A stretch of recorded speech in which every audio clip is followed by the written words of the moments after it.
Selamat pagi anak-anak, apa kabarnya hari ini? Hari ini kita akan belajar tema yang kedua, subtema yang ketiga, pembelajaran 4-6. Mari kita mulai pembelajaran kita dengan berdoa terlebih dahulu.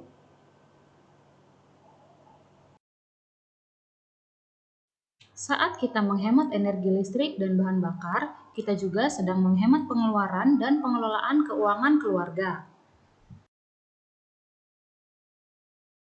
Oleh sebab itu, kita harus menghemat energi yang kita pakai di rumah, terutama di dapur. Bagaimana caranya? Yang pertama, manfaatkan waktu nyala kompor secara efisien.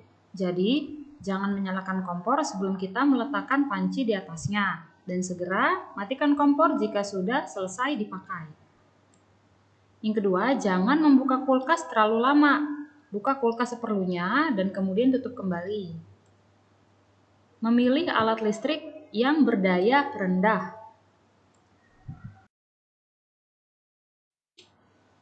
Mengurangi penggunaan alat listrik. Jadi, setelah memakai lampu dimatikan kembali, atau kira-kira kalau cuacanya sudah terang, tidak perlu menggunakan lampu, segera matikan lampu. Yang terakhir, menggunakan ceret peluit untuk memasok air.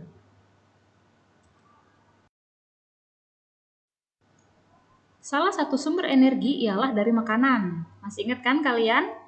Makanan yang menjadi sumber energi ialah makanan yang mengandung karbohidrat. Salah satu contohnya ialah singkong. Siapa di sini yang pernah makan singkong atau suka makan singkong? Singkong termasuk dalam umbi-umbian. Singkong disebut dengan umbi kayu karena singkong mempunyai umbi yang terdapat pada pangkal batang pohon singkong. Nah, dari singkong kita bisa mengolah bahan tersebut menjadi beraneka macam makanan. Yang pertama, kita bisa buat perkedel singkong, keripik singkong, getuk, donat singkong, kolak singkong. Nah, dari semua makanan ini, mana yang sudah pernah kamu makan? Dan adakah di sini makanan olahan singkong yang kamu sukai? Singkong dapat juga dijadikan makanan pokok pengganti nasi. Jadi kalau tidak ada nasi, kita tetap bisa berenergi kalau kita memakan singkong. Karena bahan dasar singkong dan nasi sama-sama mengandung karbohidrat. Nah, tadi kita sudah membahas menghemat energi, ya kan? Nah, sekarang kita menghemat bahan bakar. Menghemat bahan bakar dapat dilakukan dengan menggunakan kendaraan yang ramah lingkungan. Misalnya, sepeda. Apakah kalian pernah mendengar atau menyanyikan lagu Kring-Kring Ada Sepeda? Kalian semua ada tidak yang suka main sepeda? Mari kita perhatikan notasi angka lagu Kring-Kring Ada Sepeda berikut ini. Kalian juga bisa lihat di buku paket tema 2 halaman 119. Perhatikan notnya dan kita akan bernyanyi bersama-sama. Perhatikan lirik lagu dan notasi angka lagu Kring-Kring Ada Sepeda berikut ini. Lagu ini ciptaan Bu Kasur ya. Kalian bisa lihat juga dari buku paket tema 2 halaman 119. Kalau sudah, mari kita nyanyi bersama-sama.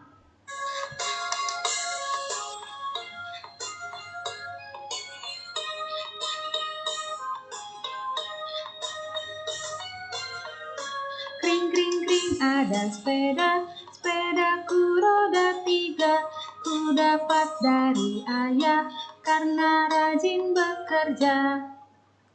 Nah, seperti itu lagunya. Nah, kalian bisa praktik di rumah untuk menyanyikan lagu ini ya.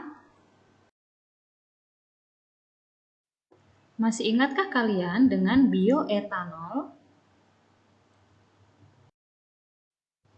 Bioetanol adalah bahan bakar alternatif yang diolah dari tumbuhan. Tumbuhan yang menghasilkan bioetanol adalah tanaman yang memiliki kadar karbohidrat tinggi. Contohnya, sagu, jagung, ubi kayu atau yang kita biasa sebut singkong. Nah, tahukah kamu energi alternatif bisa didapat dari buah? Beberapa buah yang dapat digunakan sebagai energi alternatif yaitu jeruk, apel, dan kentang. Lingkungan hidup yang baik adalah lingkungan yang dilestarikan fungsi dan pemanfaatannya, dipelihara, serta diawasi dengan baik untuk menghindari pencemaran dan kerusakan. Kerusakan lingkungan terjadi akibat dari ulah manusia yang tidak peduli dengan keadaan lingkungan sekitar. Beginilah jadinya kalau kita tidak peduli dengan lingkungan sekitar kita. Lingkungan akan menjadi kotor, bau, dan yang pasti tidak sehat.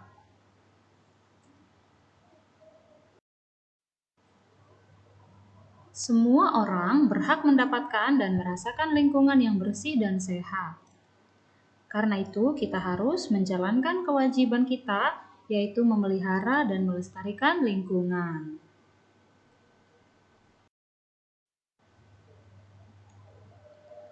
Hak adalah segala sesuatu yang harus kita dapatkan atau diterima oleh setiap orang. Sedangkan kewajiban adalah segala sesuatu yang harus kita laksanakan dengan penuh rasa tanggung jawab. Jadi kalau kita mau dapat lingkungan yang bersih dan sehat, itu kan hak kita. Nah, kita juga harus melaksanakan kewajiban kita, yaitu menjaga dan melestarikannya. Hak dan kewajiban kita tentang lingkungan diatur pemerintah dalam undang-undang.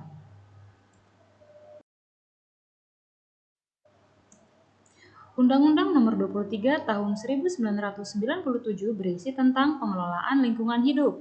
Apa isinya? Setiap orang mempunyai hak yang sama atas lingkungan hidup yang baik dan sehat.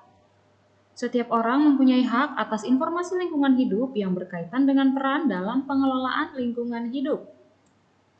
Setiap orang mempunyai hak untuk berperan dalam rangka pengelolaan lingkungan hidup sesuai dengan peraturan perundang-undangan yang berlaku. Nah, ini tadi tentang hak kita.